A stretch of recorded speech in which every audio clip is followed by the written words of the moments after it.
Tim Harrison had come to Konark, India, looking for a clock. Not an ordinary clock, he was looking for something older, the knowledge that allowed people to understand and measure time long before modern clocks existed. A wheel carved from stone, a wheel created not for carrying anything, but for helping people understand the movement of time. The morning sun was climbing over the ancient stones of Sun Temple at Konark, Odisha. Tim stood silently before one of its enormous carved wheel, watching the shadows move slowly across the intricate surface. He had seen photographs of the temple before. They had not prepared him for this.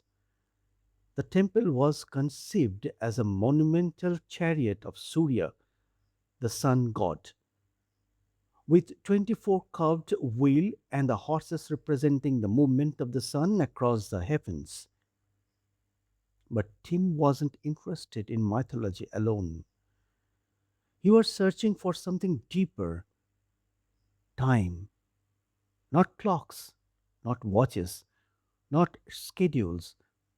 Time itself. He opened his notebook. At the top of the page, he had written, "Who invented time?"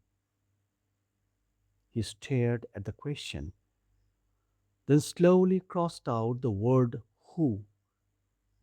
Perhaps that was a wrong question. Nobody had invented sunrise. Nobody had invented the changing seasons. Nobody had invented the moon disappearing and returning. People had simply learned to observe things. Maybe we didn't invent time, Tim murmured. Maybe we invented ways of counting it. He moved closer to the wheel. Its stone spokes divided the circle with astonishing regularity. Around them were curved figures: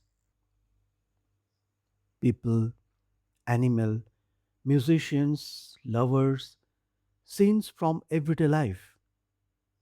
It was as if an entire world has been placed inside a wheel, and at its center was the sun.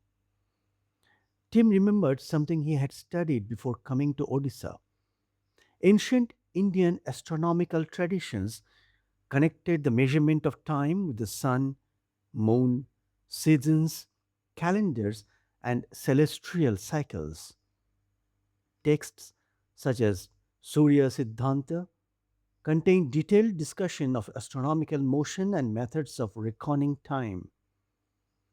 Ancient Indian tradition also described water based instruments for measuring intervals. Tim closed his notebook. The thought fascinated him. People had watched shadows, they had watched water, they had observed the stars, they had tracked the seasons, and eventually they built increasingly sophisticated instruments to measure the passing of time. But why? Why had human beings become so determined to measure something that could never be stopped? A guide nearby was explaining the temple to a group of visitors. Tim listened for a moment. Then one sentence caught his attention. Time was not always understood the same way. Tim turned. The guide was discussing ancient calendars and astronomical observations, but the sentence stayed with him because Tim suddenly realized something. Before clocks, people didn't ask, "What time is it?" They asked, "Where is the sun? What phase is the moon in? Has the season changed? When should we sow? When should we perform the ritual?" Time was first experienced through changes. Then human began turning that change into numbers. Tim looked once more at the stone wheel. The shadow had moved, only slightly, but it had moved. The stone had not, the temple had not, the wheel had not, yet something invisible had crossed the surface. And that, Tim whispered, is a strange thing about time. You cannot see it, you cannot hold it, you cannot make it stop, but you can see everything it touches: a face, a tree, a building, a civilization, even stone. Tim looked down at his notebook. Beneath his first question, he wrote another. If time was not invented, what was the first thing humans invented to understand it? He closed the notebook. For the first time that morning, he looked at the wheel differently. It wasn't merely curved stone, it was an attempt to make something invisible visible. And perhaps that was the first clue he had been looking for. Not a clock, not a number, not even a wheel itself, a shadow.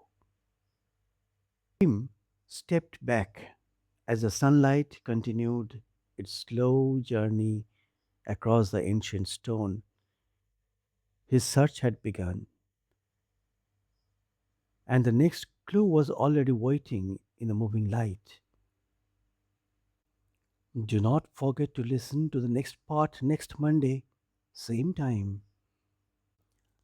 I would request you to subscribe to be here on next Monday, same time. Thank you for being with us.